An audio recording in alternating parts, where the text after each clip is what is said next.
Fantastic Mr. Fox by Roald Dahl. Chapter 1. The Three Farmers. Down in the valley, there were three farms. The owners of these farms had done well. They were rich men, they were also nasty men. All three of them were about as nasty and mean as any men you could meet. Their names were Farmer Boggies, Farmer Buns, and Farmer Bean. Boggies was a chicken farmer. He kept thousands of chickens. He was enormously fat. This was because he ate 3 boiled chickens smothered with dumplings every day for breakfast, lunch, and supper. Buns was a duck and goose farmer. He kept thousands of ducks and geese. He was a kind of pot-bellied dwarf.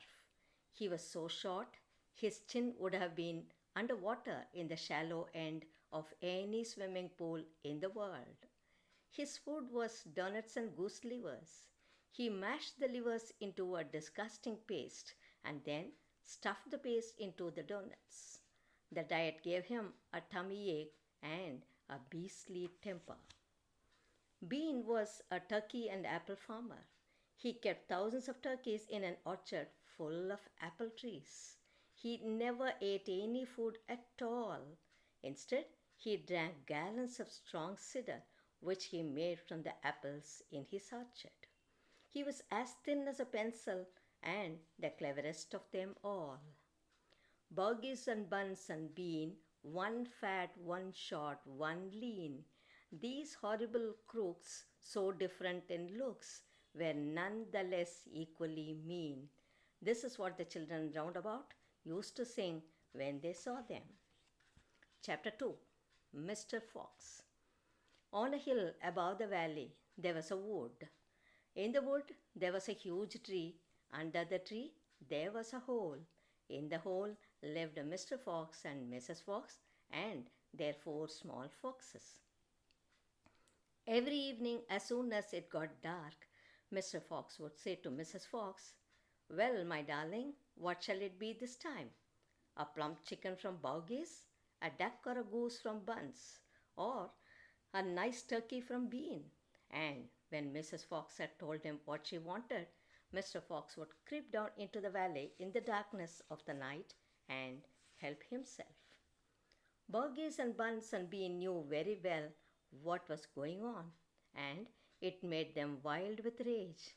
They were not men who liked to give anything away, less still did they like anything to be stolen from them. So, every night each of them would take his shotgun and hide in a dark place somewhere on his own farm, hoping to catch the robber. But Mr. Fox was too clever for them. He always approached a farm with the wind blowing in his face, and this meant that if any men were lurking in the shadows ahead, the wind would carry the smell of that man to Mr. Fox's nose from far away. Thus, if Mr. Boggies was hiding behind the chicken house number 1, Mr. Fox would smell him out from 50 yards off and quickly change direction, heading for chicken house number 4 at the other end of the farm. "Dang and blast that lousy beast," cried Boggies. "I would like to rip his guts out," said Buns. "He must be killed," cried Bean. "But how?" said Boggies. "How on earth can we catch the blighter?"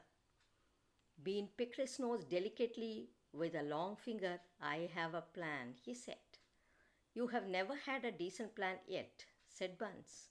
"Shut up and listen," said Bean.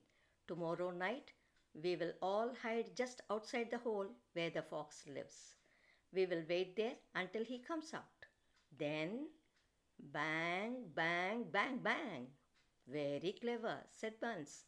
"But first we shall have to find out the hole." "My dear Buns, I have already found it," said the crafty Bean. "It's up in the wood on the hill. It's under a huge tree."